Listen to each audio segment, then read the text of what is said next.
2 weeks ago, after the success and the French version of what I'm going to talk about in this mini clips on the Dare Real Agile video casts on the vlog of my YouTube channel that keep growing.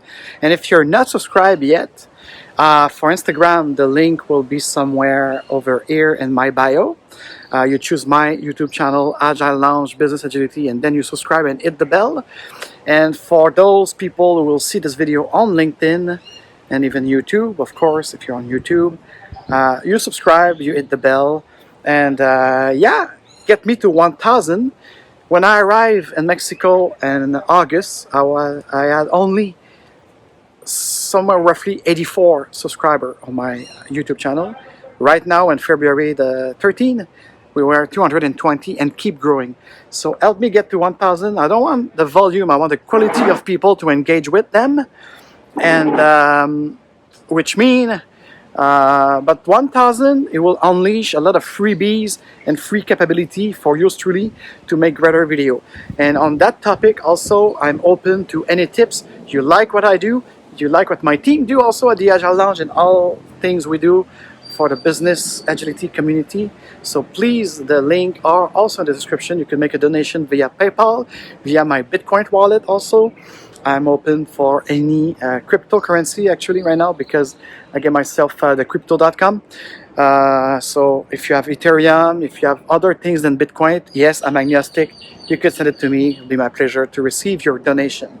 All right, so without further ado, 2 weeks ago, I made a clip of about 10 minutes. So we're going to try to have it within 10 minutes here too in English. I was an address to the recruiter and the talent acquisition specialists, especially in the Montreal French market.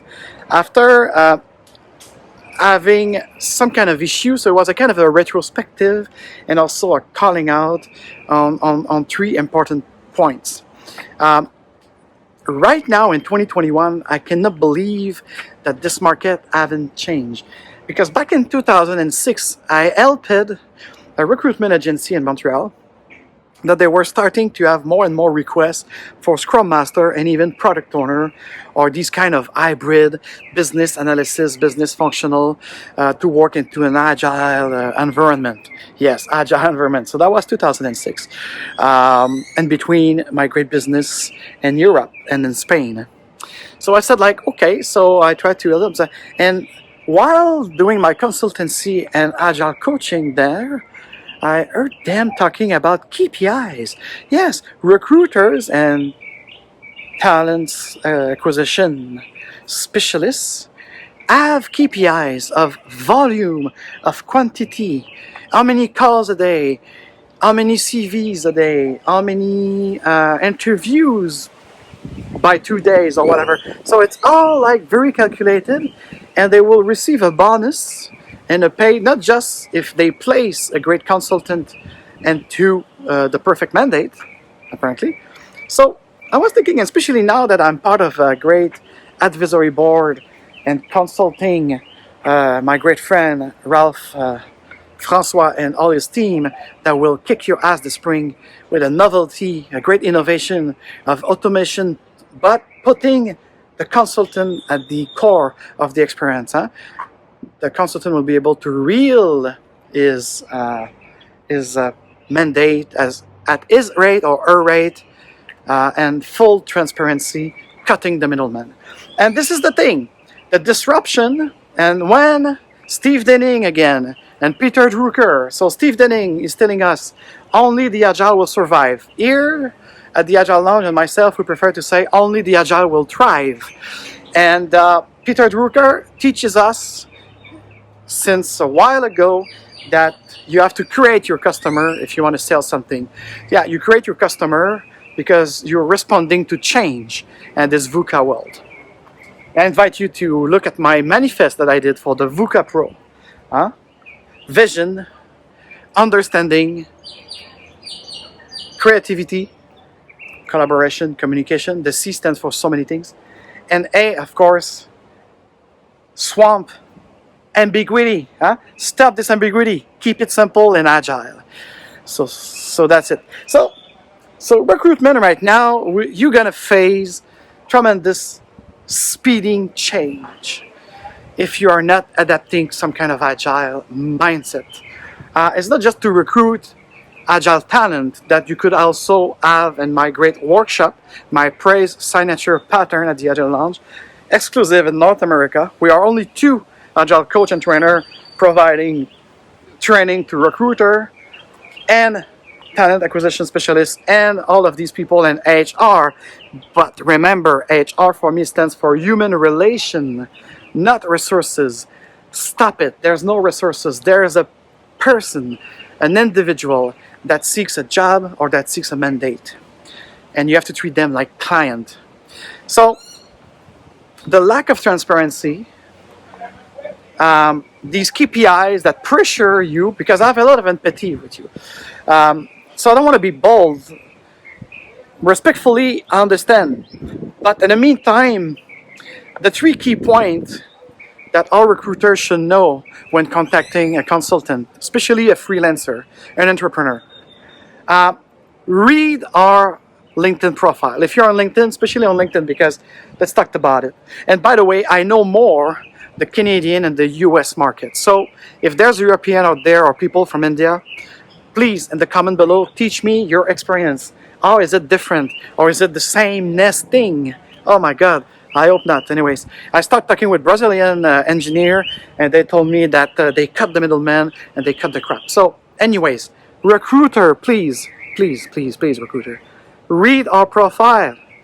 Don't send me a website designer request, spamming me with emails that you might pay. I don't know how it's work when you have a premium or no premium. Stop it. I mean, read our profile, look at where we are in our career. If the profile is not even clear, engage with us, ask us questions, I don't know. But really, you don't read the profile according to the requests we receive. Right now, and on LinkedIn, by the way, if you send me a private message, 1 out of 3 times that will be taken by my virtual assistants or my marketing agent, okay? And they filter it and they told me, Fredo, Coach F, this is really amazing.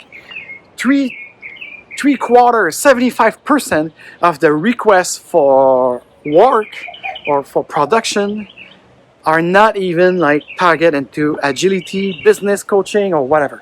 It's tremendous. So probably you do your KPIs, so continue, but you spam and you lose credibility. So that's one thing. Then after communication, when you contact us, then now we have to respond rapidly, and it's really conformist, and you don't engage. So there's no way to do a qualification call anymore. It's all have to be by email, and even email, if you're on LinkedIn or Indeed, you don't even want to switch to the email, my personal email or my business email in my case. Now, what you do is you continue the thread of communication through LinkedIn, for which me it's impossible. So I don't know for those of you have 10 to 20,000 followers and everything. I have only barely 2,200 LinkedIn contact, and I've got an inbox full of shit. So it's impossible. No. So communication again. I always offer, or my VA will say, like, please book with Fredo a Zoom 10 to 15 minutes Zoom call, or even an audio call or a FaceTime or whatever. Something quick just to qualify the mandate for the 25% who is actually interested.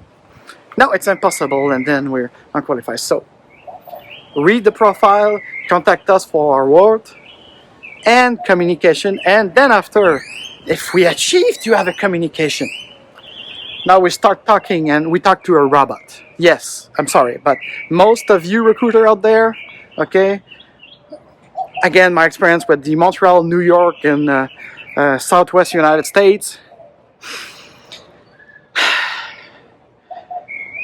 No, it's always no. To anything, there's no negotiation. Here's the one-size-fits-all mandate. You take it or you leave it. So there's no way for me to give a price, to talk about something, and adaptation to the COVID situation, the remote thing. No. You have to be in Montreal or in New York to work. Remote work, like work from home, but they don't want me to work here in Tulum or Cancun or Costa Rica and San Potani. So what is this? And by the way, there's an article from I think Forbes talking about Spotify in Finland allowing all of its employees to remote work. Stop saying work from home. It's remote work, and as a digital nomad, the world is my office. Okay, so that's the actual contextual thing. There's no negotiation. These recruiter and specialists of talent acquisition, they contact you without reading your profile. They don't have a proper way of communicating. And thirdly, there's no, when we get a qualified call, there's no way to negotiate anything or to propose anything, and there's no transparency. We don't even know if we are sometimes put to the desk of the client or these things. So there's no way to do a follow-up. These kind of things are probably not anymore for me. Maybe if you're just starting after school as a software programmer and in React and something, maybe that's good for you, this kind of bing-bang relationship. But me, I prefer biz dev. I have a funnel. I need to know the rate. I need to see what you send to the client, to be prepared for maybe the first meeting. So anyway, all of that will dramatically change in 2021 moving onward, because with my friend at Real Recruit, coming up this spring, we are going to disrupt the world of recruitment with putting the people first, with a consultant at the heart of the relationship, because the consultant will have exactly three things: their project or their ways of providing their professional services at their rate and full transparency, no middleman, automation by AI, providing for both the employer and the consultant perfect lead, prepared lead, then engage to a conversation throughout or outside the application of Real Recruit, and you're gonna win. We are going to win because it's real. We are going to the real world, so to the new ways, to the new world, and to your success. Cheers.